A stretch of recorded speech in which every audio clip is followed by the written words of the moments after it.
Bueno, vamos a hacer ahora nuestra reflexión semanal,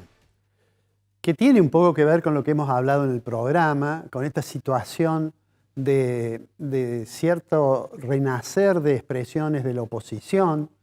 porque la estructura de alianza del gobierno parece tener algunas dificultades, probablemente por los modos que tiene el gobierno, por estos modos a los cuales hacía referencia Eduardo Fidanza, que van generando cierta molestia aún de los propios aliados. Y entonces empieza, a un año de las elecciones, bueno, las fuerzas de oposición empiezan a profundizar sus críticas. Yo le voy a pedir al director que veamos 30 segundos de una visita que hizo el gobernador de Buenos Aires, Kicillof, a Córdoba, donde claramente está cuál va a ser la línea, al menos de ese sector de la oposición. Podemos verlo. Si no cambia la política económica, miren, en provincia de Buenos Aires no hay un sector, les prometo, que no hay un sector que le vaya bien. Nosotros estamos tratando de hacer una alternativa que tenga en cuenta diferencias, pero también sobre todo puntos de acuerdo. Creo que con las ideas de Milei está de acuerdo muy poquita gente.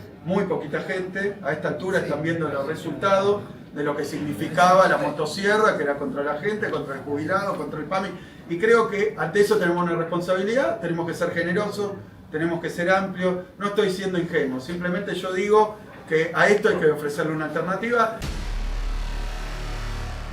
A esto hay que ofrecerle una alternativa, dice Kicillof, y a pesar de provenir de un sector, yo diría, de los más radicalizados dentro del peronismo, de los más kirchneristas, si ustedes quieren, en realidad dice que tenemos que ser generosos, amplios y demás, porque bueno, van percibiendo que la situación económica parece ser que abre una pequeña ventana de posibilidades de oponerse al gobierno, pero para eso es imprescindible tener una alternativa. Y fíjense ustedes lo siguiente, si uno mira las buenas noticias que el gobierno presenta, y muchas de las cuales efectivamente son así, una calificadora de riesgos le mejora la calificación argentina, el Banco Central compra reservas como no había comprado antes del cambio que se produjo en la política cambiaria, porque el gobierno decía que no le hacía falta, bueno, cambió de idea y ayer ha comprado una cantidad muy importante de dólares del Banco Central. Otra noticia buena que seguramente van a tener el jueves es que la tasa de inflación correspondiente al mes de abril es menor a ese salto que tuvo la inflación en el mes de marzo, y aunque siga siendo una tasa elevadísima, supongamos el 2,5% mensual, de todos modos el gobierno va a decir, bueno, después de muchos meses que la tasa mes a mes iba incrementándose, tenemos un primer mes en que baja. Puede presentar los números fiscales, en fin, tiene un conjunto o los anuncios de inversiones, tiene un conjunto de noticias que en otras condiciones, yo creo políticas, le permitirían al gobierno, digamos, tener una agenda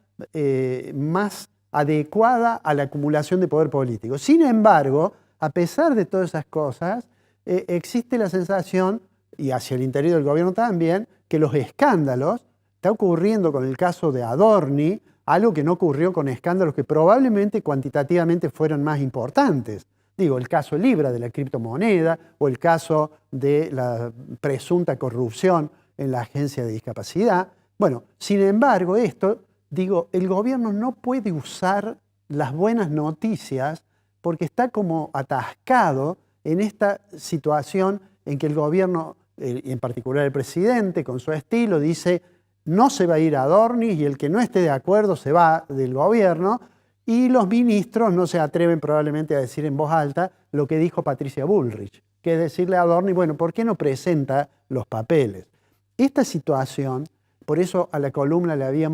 habíamos puesto ruidos políticos y realidad económica, es que la situación económica tiene muchas puntas, muchas sombras, así como tiene luces, tiene sombras, lo hemos dicho en el programa. Si uno mira la economía real, salvo algunos sectores, como puede ser petróleo, como puede ser minería, como puede ser el sector agropecuario, como puede ser el sector financiero, la industria manufacturera en casi todas sus ramas está atravesando situaciones delicadas. Pero aquellas que no están con problemas serios tampoco se constituyen una buena noticia para el gobierno porque está ese ruido en la superestructura política. da la impresión que lo que hace falta, además de las correcciones necesarias en un programa económico que, insisto, mira más lo monetario y lo financiero que la economía real, pero además de las correcciones a ese programa, además de la necesidad de discutir de una manera correcta qué pasa con el mercado cambiario, y digo de una manera correcta porque hace días, cuando Cavallo, este hombre al cual Milei alguna vez le adjudicó haber sido el mejor ministro de Economía de la historia, pasó a ser un impresentable en los juicios del presidente y en los juicios, las irreverencias, digamos, de Caputo refiriéndose a Cavallo, digo, hace una observación sobre el problema del tipo de cambio y recibe como respuesta, en realidad, una agresión. Entonces, sería bastante interesante que el gobierno lo planteara, esté o no equivocado Cavallo, lo planteara de una manera más propia de los debates sobre política económica que de los debates en una tribuna de una cancha de fútbol. Sin embargo, eso no lo hace. Y me temo que si el gobierno sigue en ese curso, van a aparecer los riesgos que no se van a reflejar en mayores inversiones. ¿Por qué? Porque aunque hoy el gobierno esté contento, porque otra buena noticia es que el riesgo país perfore los 500 puntos, de todos modos, el volumen de inversión necesario para poder capitalizar, digamos, esos recursos de los cuales nos hablaba Vicentini y nos decía hace falta inversiones muy importantes. Bueno, para hacer eso, hace falta que haya además un marco de previsibilidad, de fortaleza institucional, que parecería ser no está dentro de las previsiones del actual gobierno. Seguramente lo vamos a ir viendo, pero a medida que se aproxime el año electoral, que las oposiciones comienzan a hacer observaciones cada vez más críticas, como lo veíamos recién en ese pequeño video Kicillof, en realidad, a medida que nos vamos acercando al año electoral, las posibilidades de hacer las correcciones necesarias en el plano económico y en el plano político parece que se van reduciendo. Y eso lo pone entonces al gobierno en una situación singularmente compleja cuando tiene que afrontar un año electoral.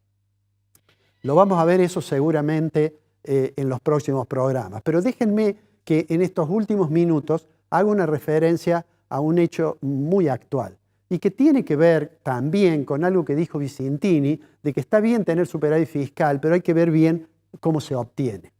Hoy en la Argentina ha habido un hecho, desde el punto de vista social, muy importante, que ha sido la marcha por la defensa de la universidad pública. El ajuste sobre la educación,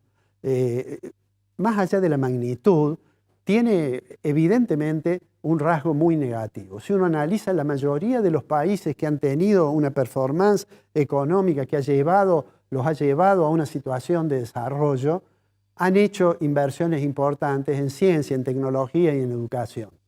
Los ajustes que el gobierno está imponiendo sobre las universidades, no solamente sobre los salarios de los universitarios, que han perdido entre el 30 y el 40% de su salario con relación al periodo previo a que asumiera este gobierno, digo, no solamente en eso, sino en el resto de los gastos necesarios para tener una universidad. Y nosotros acá en Córdoba, en la ciudad que tiene la universidad más antigua de la Argentina,